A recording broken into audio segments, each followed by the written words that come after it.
ए हंस अपनी कथा सुना, ए हंस मुझे अपनी कदीम दास्तान सुना। तू किस देश से आया है और किस साहिल की तरफ तेरी उड़ान है। ए हंस तू कहाँ आराम करेगा और तेरी जुस्तजू क्या है। अभी इसी सुबह ए हंस बेदार हो उठ और मेरे पीछे चल। एक ऐसी सरजमीन है जहाँ ना शक का गुज़र है ना गम की हुक्मरानी, जहाँ मौत का खौफ बाकी नहीं। वहाँ बहार के जंगल खुले हैं और हवाओं में वही मैं हूँ, अनल हक सोहम की खुशबू रची है। वहाँ दिल का भंवरा गहराइयों में गर्क है और उसे किसी दूसरी खुशी की तलब नहीं। दरिया और उसकी लहरें एक ही हैं। जरा गौर करें, दरिया और उसकी लहरों में फर्क कहाँ है। जब लहर उठती है तो वो पानी ही होती है, और जब वो गिरती है तो फिर वही पानी बन जाती है। ए जनाब, मुझे बताइए कि इनमें तमीज़, फ़र्क की बुनियाद क्या है? क्या महज इसलिए कि उसे लहर का नाम दे दिया गया है, उसे अब पानी नहीं समझा जाएगा? इसी तरह इस कायनात के तमाम जहान उस खालिक बरतर सुप्रीम ब्रह्मा के अंदर किसी तस्बीह के दानों की तरह पिरोए हुए हैं। इस तस्बीह को ज़रा अक्ल व बसीरत की आंख से देखो तो तुम्हें हर दाने में वही एक रब नजर आएगा। शऊर और लाशऊर, आगाही और बेखबरी के दो कतरों के दरमियान जहन ने एक झूला डाल रखा है। इसी झूले पर तमाम मखलूक़ात और तमाम जहान लटके हुए हैं, और ये झूला कभी थमता नहीं, मुसलसल झूल रहा है। बेशुमार हस्तियां वहाँ मौजूद हैं। सूरज और चांद अपनी गर्दिशों के साथ वहाँ इसी झूले में रवां दवां हैं।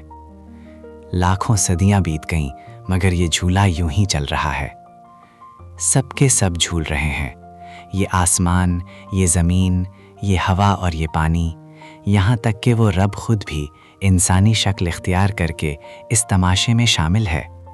और इस अजीम नज़ारे ने कबीर को अपना ग़ुलाम खादिम बना लिया है। नूर और मोहब्बत का नगमा। सूरज, चांद और सितारों की रोशनी जगमगा रही है। मोहब्बत का तराना गूंज रहा है और दरवीशी, दुनिया से बेनियाजी की थाप उसका साथ दे रही है। दिन रात आसमानों में मौसीकी का एक शोर बरपा है, और कबीर कहता है, मेरा महबूब आसमान में बिजली की कौंध की तरह चमकता है। क्या तुम जानते हो कि वक्त के लम्हात किस तरह इबादत करते हैं? कायनात चरागों की कतारें लहराते हुए दिन रात अपने रब की हमदो सना करती है। वहाँ एक छुपा हुआ इल्म, झंडा और एक पोशीदा साहिबान है, जहाँ अनदेखी घंटियों की आवाज़ सुनाई देती है। कबीर कहता है, वहाँ इबादत कभी नहीं रुकती, वहाँ कायनात का मालिक अपने तख्त पर विराजमान है। सच्चे आशिक की पहचान।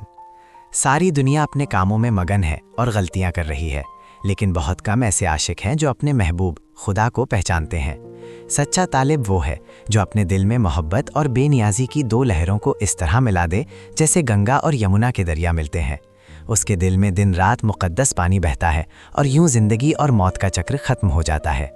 देखो, रूहे आज़म खुदा में कैसा शानदार सुकून है, और इससे वही लुत्फ़अंदोज़ होता है जो खुद को इसके काबिल बनाता है। खुशी के समंदर का झूला मोहब्बत की डोरियों से बंधा आगे पीछे झूल रहा है, और एक ज़ोरदार सुरीली आवाज़ गूंज रही है। दिल का कमल और लामुतनाही खुशी। देखो, वहाँ पानी के बगैर कैसा कमल खिला है। कबीर कहता है, मेरे दिल का भंवरा उसका रस पी रहा है। कायनात के चलते हुए पहिए के मरकज़ में कैसा हैरत अंगेज़ कमल खिला है। सिर्फ चंद पाकीज़ा रूहें ही इसकी असल लज़्ज़त को जानती हैं। उसकी चारों तरफ मौसीकी है, और वहाँ दिल लामतनाही समंदर की खुशियों में हिस्सा लेता है। कबीर कहता है, तुम इस मिठास के समंदर में गोता लगाओ ताकि जिंदगी और मौत की तमाम गलत फहमियाँ मिट जाएं। बातनी मुशाहिदा। देखो, वहाँ पांचों हवास की प्यास कैसे बुझती है और हर किस्म के दुख दूर हो जाते हैं। कबीर कहता है, ये उस लायानी जिस तक पहुँचना मुश्किल हो का खेल है। अपने अंदर झांक कर देखो कि इस पोशीदा हस्ती के चांद की किरणें तुम्हारे अंदर कैसे चमक रही हैं।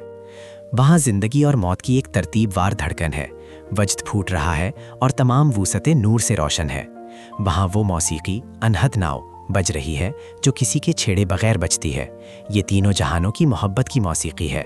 वहाँ सूरज और चांद जैसे लाखों चिराग चल रहे हैं, ढोल बज रहे हैं और आशिक मस्ती में झूल रहा है। जिंदगी, मौत और सच्चाई। जिंदगी और मौत को देखो, इनके बीच कोई जुदाई नहीं। दाया और बाया हाथ एक ही हैं।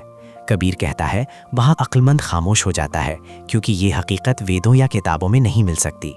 मैंने अपनी जगह अपनी ही ज़ात के तवाज़ुन में बना ली है। मैंने उस जाम से पी लिया है जिसका जिक्र बयान से बाहर है। मैंने इस राज की चाबी पाली है और मिलाप की जड़ तक पहुंच गया हूँ। किसी रास्ते पर चले बगैर मैं बेगम ज़मीन, गम से पाक मकाम तक पहुंच गया हूँ।